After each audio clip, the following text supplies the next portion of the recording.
செய்தி.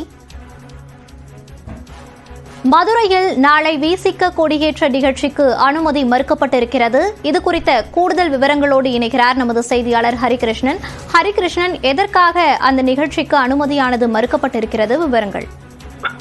மோனிஷா, மதுரை வடக்கு தாலுகாவுக்கு உட்பட்ட இந்த வெளிச்சநத்தம் கிராமத்தில் கடந்த 1996ஆம் ஆண்டு விடுதலை சிறுத்தைகள் கட்சியின் 25 அடி உயரமுள்ள கொடிக்கம்பத்தை அக்கட்சியின் தலைவர் திருமாவளவன் ஏற்றி வைத்திருந்தார். இதனிடையே வெளிச்சநத்தம் கிராமத்தில் 25 அடி உயரமுள்ள கொடிக்கம்பத்தை தற்போது 45 அடியாக உயர்த்திய நிலையில் நாளை மதுரை மாவட்டத்தில் நடைபெறும் பல்வேறு நிகழ்ச்சிகளில் கலந்து கொள்வதற்காக வருகை தரும் திருமாவளவனை அழைத்து கட்சி கொடியை ஏற்ற கட்சி நிர்வாகிகள் திட்டமிட்டு இருந்தார்கள்.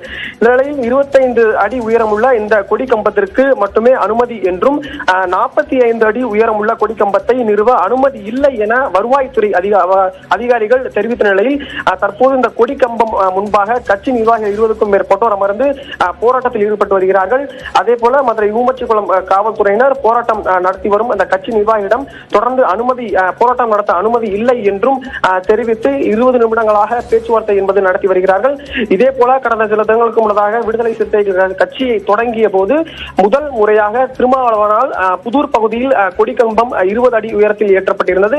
அந்த கொடிக்கம்பம் என்பது 62 அடியாக உயர்த்தி அனுமதி இல்லாமல் அந்த இடத்தில் கொடிக்கம்பம் நடப்பட்ட நிலையில் அதன் பிறகாக மாவட்ட நிர்வாகம் சார்பில் அனுமதி என்பது மறுக்கப்பட்டிருந்தது.